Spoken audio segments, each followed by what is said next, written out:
చేశారు. మొదటిది ఏంటి చెప్పండి? ఇశ్రాయేలీల్లో తిరుగుబాటు ఉంది, అయినా దేవుని కృప వారిని విడిచిపెట్టలేదు. మనం ఆ తిరుగుబాటుతనం నుంచి తప్పించుకుంటే అధికమైనటువంటి కృపని పొందుతాం. మొదటిది ఏంటి చెప్పండి? ఇశ్రాయేలీల గుణం. ఇశ్రాయేలీల గుణం ఏంటండి? తిరుగుబాటు. అది మన దగ్గర ఉండకూడదు. రెండవది కూడా చూడండి, 78వ కీర్తనలోనే 22వ వచనం, వారు దేవుని యందు విశ్వాసముంచకపోయిరి, ఆయన దయచేసిన రక్షణ యందు నమ్మిక ఉంచలేదు. దేవునికి స్తోత్రం కలుగునుగాక.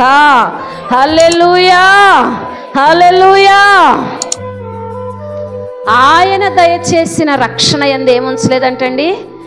విశ్వాసం ఉంచలేదు, నమ్మకము ఉంచలేదు. క్రైస్తవుని జీవితంలో విశ్వాసం, నమ్మకం అనేవి మన రెండు కాళ్ళ నడత వంటివి. విశ్వాసం అనే కాళ్ళు లేకుండా ఎవరైనా నడవగలరా అండి? విశ్వాసం అనే కాళ్ళు లేకుండా పరిగెట్టగలరా అండి? విశ్వాసం అనే కాళ్ళు లేకుండా ఏదైనా స్థలానికి వెళ్ళి ఏదైనా చూడగలమా అండి? చేయగలమా అండి? ఇప్పుడు ఇక్కడ కూర్చున్న మన పరిస్థితులు కూడా అలాంటివే. విశ్వాసం అనే కాళ్ళు లేకుండా, విశ్వాసం అనే నడత లేకుండా మన జీవితాల్లో ఏమీ చూడలేము, ఎక్కడికి వెళ్ళలేము, ఏమీ పొందలేము. వాళ్ళంటండి అరణ్యంలో దేవుని కార్యాలను చూస్తూ ఉండి కూడా, ఆయన దయచేసినటువంటి రక్షణను చూచి కూడా వాళ్ళు ఏం చేయలేదంటండి? నమ్మకము ఉంచలేదు. ఎందుకు వాళ్ళు నమ్మకం ఉంచలేకపోయారు అనుకుంటున్నారు మీరు? ఎందుకు వాళ్ళు నమ్మకం ఉంచలేదు? ఎందుకు వాళ్ళు విశ్వాసం ఉంచలేకపోయారు అంటే, వాళ్ళు దేవుడు చేసిన కార్యాలు మర్చిపోయారు. ఏం చేశారు నాయన?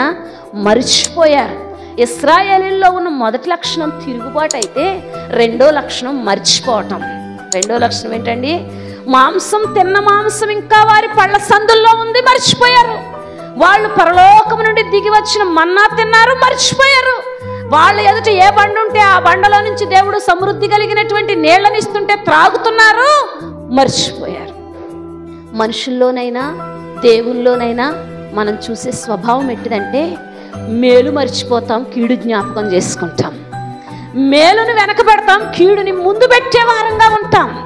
మరి ఈ దినాల్లో మన జీవితాల్లో కూడా మనం దేవుని కార్యాలను జ్ఞాపకం చేసుకునేటప్పుడో, దేవునిలో నడిచేటప్పుడో, దేవుని సన్నిధి తోడుగా ఉన్నప్పుడో మనం జ్ఞాపకం చేసుకోవాల్సిన గొప్ప విషయం ఏంటంటే, గతంలో నా పట్ల ఆయన ఏ కార్యాలు చేశారు, ఇప్పుడు నా విశ్వాస పరిస్థితిని బట్టి నేను ఎలాంటి కార్యాలు చూడగలుగుతున్నాను, రాబోతున్న కాలంలో గొప్ప కార్యాలు చూడాలంటే నా ఈ విశ్వాసం సరిపోతుందా? నా మాటలు అర్థమవుతున్నాయా? గతంలో నేను ఎలాంటి కార్యాలు చూశానని జ్ఞాపకం చేసుకోవాలి. ఇదిగో ఇప్పుడు నేను బ్రతుకుతున్న కాలంలో నేను ఎలాంటి కార్యాలు చూస్తున్నానని ఆలోచించాలి. రాబోతున్న కాలంలో ఇంతకు మించిన గొప్ప కార్యాలు చూడాలంటే నేను ఇంకా ఏం చేయాలి, ఏం నేర్చుకోవాలన్న ఆలోచన కలిగి ఉండాలి. రేపేం కూర వండాలో ఇవాళ ఆలోచిస్తున్నాం, రేపేం పనికెళ్ళాలో ఇవాళ ఆలోచిస్తున్నాం, రేపు ఎప్పుడు ఎన్నింటికి లేస్తామో లేదో తెలియదు, కానీ ఎన్నింటికి లేవాలో అలారం పెట్టుకుని మరి లేవటానికి జ్ఞాపకం చేసేసుకుంటున్నాం ముందే. కానీ ఆత్మీయ జీవితంలో నువ్వేమై ఉన్నావో ఎప్పుడన్నా జ్ఞాపకం చేసుకున్నావా? నీ ఆత్మీయ పరిస్థితి ఎలా ఉందని జ్ఞాపకం చేసుకున్నావా? నీ ఆత్మీయ జీవితంలో రేపు నేనేం చేయాలని ఎప్పుడైనా జ్ఞాపకం చేసుకున్నావా? దేవునికి స్తోత్రం కలుగునుగాక. మనం దేవుని కోసం ఏం చేస్తున్నాం అనేది ఎందుకు చేయటం లేదో తెలుసా? దేవుణ్ణి మర్చిపోతున్నాం. మనం ఎవరిని మర్చిపోతున్నామండి? దేవుణ్ణి మర్చిపోతున్నాం. మనం రూపాయి ఎక్కడైనా పెడితే మర్చిపోతామండి? రూపాయి బిళ్ళ కూడా ఎక్కడుందో మనకు తెలుసు. దేవుల్లో నువ్వు ఎక్కడున్నావో నీకు తెలుసా? రూపాయి బిళ్ళ, నువ్వు పెట్టిన రూపాయి బిళ్ళ నీకు ఎక్కడుందో తెలుసు, కానీ నువ్వు దేవుల్లో ఎక్కడున్నావు అన్న సంగతి నీకు తెలియదు. తెలిసినా ఏమనుకుంటున్నావో తెలుసా? చూద్దాంలే, చాలా వయసు ఉంది, చూద్దాంలే, చాలా జీవితం ఉంది, చూద్దాంలే, చాలా ఉన్నాయి. కానీ నీకు నాకు తెలియంది ఏంటో తెలుసా? ఆ సమయం ఎప్పుడో మనకి, ఆ గడి ఎప్పుడో మనకి, ఆ పరిస్థితి ఎప్పుడో మనకి తెలియదు. వాళ్ళు మర్చిపోయారంటండి. ఎంత బాధ కలిగి ఉంటుందో. మాటలా సముద్రం రెండు పాయలు కావటం అంటే, మాటలా వాళ్ళని నడిపించడం, ఇద్దరు ముగ్గురిని నడిపించడం కష్టం. ఒక కుటుంబానికి, ఒక కుటుంబంలో ఉన్న నలుగురిని నడిపించడం ఒక ఇంటివానికి కష్టం. ఒక 50, 60 లేక కొన్ని వందల మంది ఉన్న సంఘాలు నడిపించడం దైవజనులకి కష్టం. కానీ లక్షల మంది ప్రజలు నడిపిస్తున్నాడు మోషేని ఆధారంగా చేసుకుని దేవుడు. మోషే నడిపించాడా వాళ్ళని? మోషేని ఒక స్తంభంగా నిలబెట్టి, మోషేని ఒక నాయకుడిని నిలబెట్టి, వాళ్ళ ముందు ఒక ఆధారంగా మోషేని చూపించి దేవుడు నడిపించుకుంటూ వెళ్తున్నాడు. ఆకలి అయితే పొలం పనికి వెళ్ళక్కర్లే, కూలి పని తెచ్చుకోక్కర్లే, పొయ్యి వెలిగించక్కర్లే, భోజనం చేయించక్కర్లే. ఆకలి అనేటప్పటికి ఎదురుగా ఆహారం. ఇన్ని పొందిన వాళ్ళు మర్చిపోవటం న్యాయమేనంటారా? ఇన్ని పొందిన వాళ్ళు దేవుని కార్యాలను మర్చిపోయి సనగటం గొనగటం న్యాయమేనంటారా? పోనీ వాళ్ళకి న్యాయం కాదనుకుందాం, మనకి న్యాయమేనంటారా? వాళ్ళకి న్యాయం కాదు, అయ్యో వాళ్ళు చెడ్డవారు అంటున్నాం, మరి మనకి న్యాయమేనంటారా? ఎన్ని చూసావు? వ్యాధిగ్రస్తుడివై ఉన్నప్పుడు పడి ఏడుస్తున్న సందర్భంలో లేవనెత్తిన కార్యం మర్చిపోయేవే, ఆకలితో ఉంటే ఆహారం ఇచ్చిన కార్యాన్ని మర్చిపోయేవే, రక్షణ లేక లోకంలో పాపంలో శాపంలో భయంకరమైన పరిస్థితిలో కొట్టుమిట్టాడుతున్న నిన్ను తన మందిరంలోనికి తీసుకొచ్చి తన కుమారునిగా తన కుమార్తెగా ఆదరిస్తున్న దేవుని ప్రేమను మర్చిపోయేవే, మనకి న్యాయమా? ఇదిగో ఈరోజు నేను పరలోకం వెళ్తానంటున్నావు, ఎవరిని బట్టి అంటున్నావు? నేను నిత్య జీవం పొందుకున్నానంటున్నావు, ఎవరిని బట్టి అంటున్నావు? నేను అబ్బా తండ్రి అంటున్నావు, ఎవరిని బట్టి అంటున్నావు? ఆయన చిందించిన రక్తాన్ని బట్టి, ఆయన పొందిన శ్రమలను బట్టి, ఆయన పరలోకాన్ని విడిచి రాకపోతే ఈరోజు మనకి జీవం లేదు. ఆయన నీకంటే నాకంటే రిక్తునిగా మారకపోతే ఈరోజు మనకి సౌందర్యం లేదు. ఆయన మృతి పొందకపోతే మనకి సజీవత్వం లేదు. ఎన్ని పొందిన నువ్వు నేను ఎన్ని సందర్భాల్లో దేవుణ్ణి మర్చిపోతున్నామో ఒకసారి జ్ఞాపకం చేసుకోండి. అయినా ఏం చేశాడంటే దేవుడు, చూడండి 26వ వచనంలో, అయినా ఏం చేశాడంటే ఆకాశమునందు తూర్పు గాలి విసరజేసాను. 23 చదువురా నాన్న. అయినను ఆయన పైనున్న ఆకాశములకు ఆజ్ఞాపించెను, అంతరిక్ష ద్వారములను తెరచెను. వాళ్ళు మర్చిపోయిన, ఎవరు మర్చిపోలేదంటండి?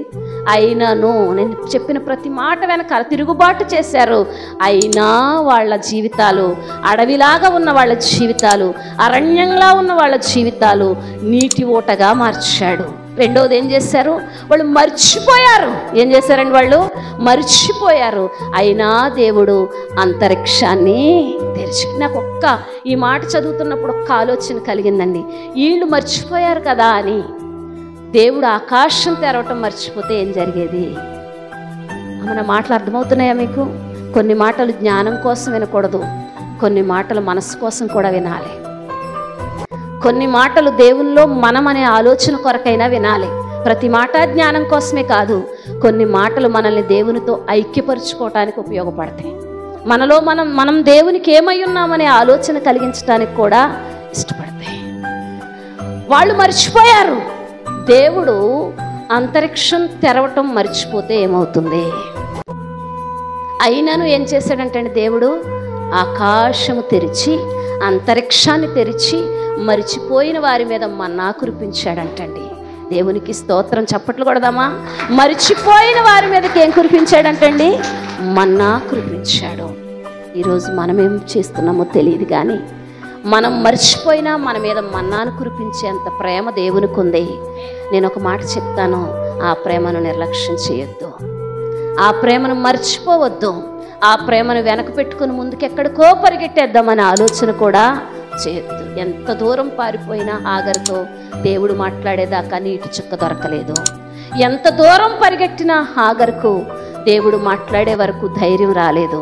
ఎంత దూరం పరిగెట్టినా హాగరు వెనకకు తిరిగి రాక తప్పలేదు. అబ్రహాము ఇంటికి చేరక తప్పలేదు. మనము తండ్రి ఇంటికి చేరక తప్పదు. దేవునికి స్తోత్రం కలుగునుగాక. వాళ్ళు ఏం చేశారంటండి? మర్చిపోయారు. ఈ మాట ఎందుకు చెప్తున్నానో తెలుసా? నువ్వెక్కడ మర్చిపోయావో దేవుని జ్ఞాపకం చేసుకో. ఎందుకు మర్చిపోతున్నావో జ్ఞాపకం చేసుకో. ఎలా మర్చిపోతున్నావో జ్ఞాపకం చేసుకో. దేవుని కార్యాలే కనుక నీకు జ్ఞాపకం ఉండి ఉంటే నీ హృదయం కృతజ్ఞతతో నిండిపోదా? దేవుని కార్యాలే నీకు జ్ఞాపకం ఉంటే మనసంతా ఆరాధనతో నిండిపోదా? దేవుని కార్యాలే జ్ఞాపకం ఉంటే దేవుని కోసం నేనేదో ఒకటి చేయాలనే తపన, పోరాటం, ఆలోచన నీకు కలగదా? 3 రోజులు దేవుని మాటలు విన్న ఆ చిన్న బాలుడికే దేవుని కోసం ఈ 5 రొట్టెలు 2 చేపలు ఇచ్చేయాలనిపించిందే. ప్రతిరోజు దేవుని మాటలు వింటున్న మనం దేవుని కోసం నేనేం చేయాలన్న ఆలోచన కలిగి లేకపోవటానికి కారణం ఏంటో తెలుసా? మర్చిపోతున్నాం. కారణం ఏంటో తెలుసా? మర్చిపోతున్నాం. యోసేపు చెరసాల్లో ఉన్నాడు. సహాయం చేశాడు తోటి సైనికులిద్దరికీ. వాళ్ళ కలభావాన్ని తెలియచెప్పాడు, వాళ్ళకి సహాయం చేశాడు. బయటకు వచ్చాళ్ళు ఏం చేశారు? మర్చిపోయారా? మీరు వెళ్ళి రాజుగారికి నా గురించి చెప్పండి అని బ్రతిమిలాడాడు యోసేపు. మర్చిపోయాడు. వీళ్ళు మర్చిపోయాడు కదా అని దేవుడు మర్చిపోయాడా? వీళ్ళు మర్చిపోయారు కదా అని దేవుడు మర్చిపోయాడా? ఎవరికి జ్ఞాపకం చేశాడో తెలుసా? ఇదిగో నీకు ఎవరికి జ్ఞాపకం చేయాలో వాళ్ళకే జ్ఞాపకం చేస్తానని రాజుకి జ్ఞాపకం చేశాడు. ఒక వంటోడికి జ్ఞాపకం చేస్తే యోసేపు వంటోడు అయ్యేవాడు. ఒక సైనికుడికి జ్ఞాపకం చేస్తే యోసేపు సైనికుడు అయ్యేవాడు. ఒక పనోడికి జ్ఞాపకం చేస్తే యోసేపు పనోడు అయ్యేవాడు. కానీ దేవుడు రాజుకి జ్ఞాపకం చేశాడు కనుక యోసేపు రాజు అయ్యాడు. దేవునికి స్తోత్రం కలుగునుగాక. నిన్ను నన్ను జ్ఞాపకంలో ఉంచుకునేవాడు ఆయన. ఎవరికి మనల్ని జ్ఞాపకం చేయాలో వారికి జ్ఞాపకం చేసేవాడు కూడా ఆయనే. ఇప్పుడు ఒకవేళ నువ్వు నేను మర్చిపోతున్నామేమో, ప్రభువా ఎల్లప్పుడూ నీ కలువరి సిలువ నా కళ్ళ ముందు లేకపోతే నేను మర్చిపోతానయ్యా. ఎల్లప్పుడూ నీ రక్తం నా కళ్ళ ముందు కనపడకపోతే నేను మర్చిపోయే దౌర్భాగ్యురాలనయ్యా. ఆ స్వభావం నాలో నుంచి తీసే నీ కొరకు నీ ఎదుట ఎల్లప్పుడూ నేను జ్ఞాపకం చేసుకున్నట్టు కొరకే నన్ను సిద్ధపరచమని ప్రార్థన చేయాలి. దేవునికి స్తోత్రం కలుగునుగా.